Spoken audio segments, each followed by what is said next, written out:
इस केस में नवाब मलिक और जिस तरीके से समीर वानखेड़े जी की पूरी तरीके से झगड़ झड़प हो रही है, आरोप प्रत्यारोप चल रहे हैं। शाहरुख खान अपने बेटे को बचाने के लिए उन्होंने सब कुछ दांव पे लगा दिया और कहीं ना कहीं वो चीजें सफल भी हुई। उनकी अपनी थी, अपनी प्रथा थी, अपना जो कुछ भी था उन्होंने किया। लेकिन सवाल अब ये उठने लगा है कि नवाब मलिक किस चीज को लेकर के समीर वानखेड़े के ऊपर टारगेट कर रहे हैं। अब ये कासिफ खान को लेकर के उनसे नाम जोड़ने की कोशिश करी जा रही है। और ये कासिफ खान कौन है मैं आपको इस वीडियो में बताऊंगा, उनकी पूरी डिटेल्स बताऊंगा और क्या क्या आरोप उनके ऊपर लगाए गए हैं वो भी बताऊंगा। लेकिन उससे पहले आपको इस चैनल को सब्सक्राइब करके बेल आइकन प्रेस कर देना है और इन सारी चीजों को जानने के लिए इस वीडियो के अंत तक बने रहिएगा।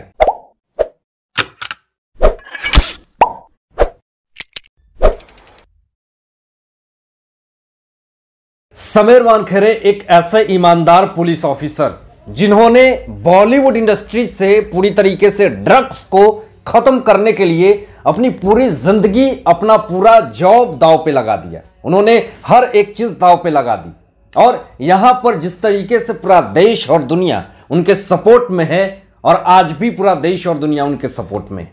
लेकिन यहां पे शाहरुख खान के बेटे आर्यन खान को गिरफ्तार करी गई एनसीबी की तरफ से, उनको जमानत भी मिल गई। लेकिन आज उनकी रिहाई नहीं हुई है, आज भी वो जेल में ही रहेंगे।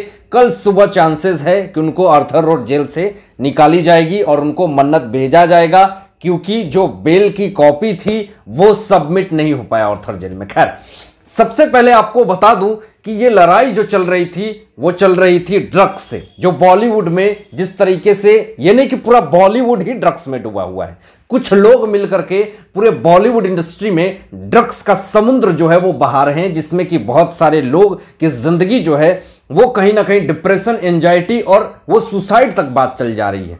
जिस कारण से ये पूरा जो नेक्सस है उसको तोड़ने की कोशिश समीर वानखेड़े जी कर रहे थे।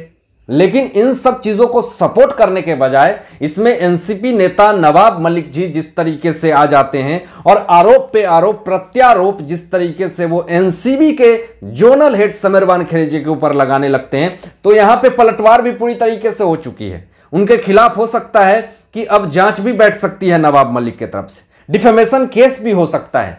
लेकिन इस बार उन्होंने क्या ऐसा बात कह दिया है कि जिससे पूरा फिर से एक बार माहौल गर्म हो चुका है। उन्होंने कहा था कुछ दिन पहले, आपको याद होगा, कि एक दाढ़ी वाला इंसान भी Cordelia cruise drugs rave party में शामिल था। आखिर वो दाढ़ी वाला इंसान कौन था? अब आज तो उन्होंने हद कर दी, उन्होंने खुलासा कर दिया, एक वीडियो भी शेयर कर दी। कहा जा रहा कि वो वीडियो तो पुराना है, वो कोई और पार्टी का है। लेकिन इन्होंने जो कासिफ खान की जो पोस्ट डाली है, जो फोटोज डाली है, उन्होंने कहा, उन्होंने दावा किया है कि ये कॉर्डेलिया क्रूज पे थे और कासिफ खान और समीर वानखेड़े की दोनों की अच्छी पहचान है। आगे नवाब मलिक ने यह भी कहा कि कासिफ खान जो है वो ड्रग्स का रैकेट चलाता है, सेक्स, पोर्नोग्राफी जैसी चीजों को बढ़ावा देता है, तो क्यों नहीं एनसीबी इसको अरेस्ट कर रही है। और एक सवाल उन्होंने यह भी उठाया कि कॉर्डेलिया क्रूज पे ये कासिफ खान भी होता है, तो इसको समीर वानखेड़े जी क्यों गिरफ्तार नहीं करते हैं। ये सारी सवालें उठने लगी। तो यहां पे अब समीर वानखेड़े और एनसीबी की टीम ने पूरी तरीके से पलटवार करते हुए कहा कि ये जितने सारे आरोप जो लगाए जा रहे हैं वो सब निराधार है, वो गलत है।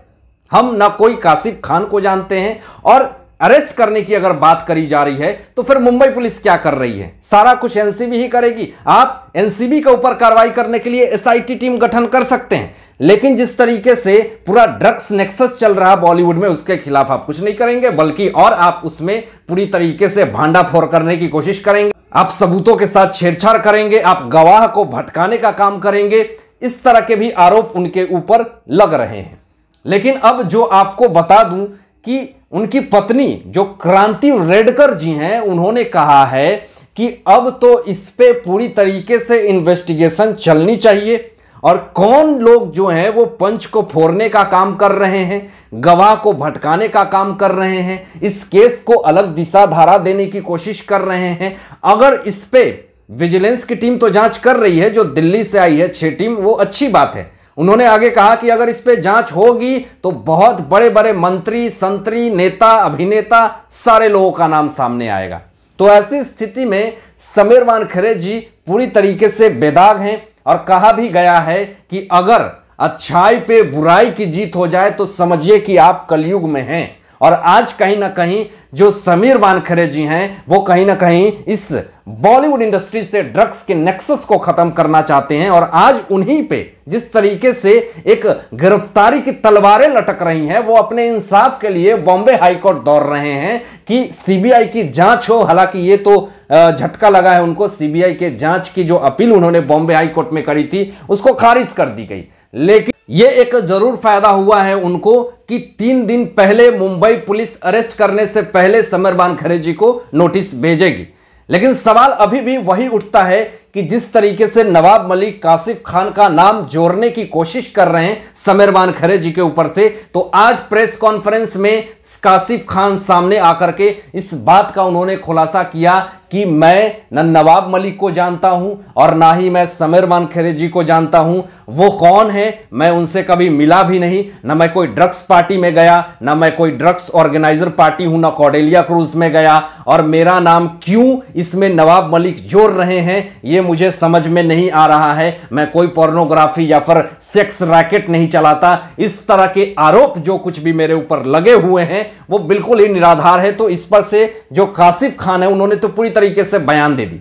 अब सवाल यहां पे यह उठता है कि आखिर नवाब मलिक क्यों बार बार उन्हें आहत पहुंचाने की कोशिश कर रहे हैं, बार बार उनको क्यों कटघरे में खड़ा करने की कोशिश कर रहे हैं। कभी फर्जी बर्थ सर्टिफिकेट को लेकर के, कभी हिंदू मुस्लिम की विवाद करके, कभी उनके डॉक्यूमेंट्स, कभी उनकी शादी, कभी उनके पिता और कभी उनके नाम पे दाऊद को जोड़ करके क्यों इस तरह के आरोप पे आरोप जो नवाब मलिक हैं वो समीर वानखेड़े जी के ऊपर लगा रहे हैं। इस पर तो पूरी तरीके से जो कयास लगाए जा रहे हैं वो यही लगाए जा रहे हैं कि आखिर क्या नवाब मलिक जी को किसी से फंडिंग हो रही है या कोई उनको पूरी तरीके से प्रेरित कर रहा है कि उनके खिलाफ बात करो।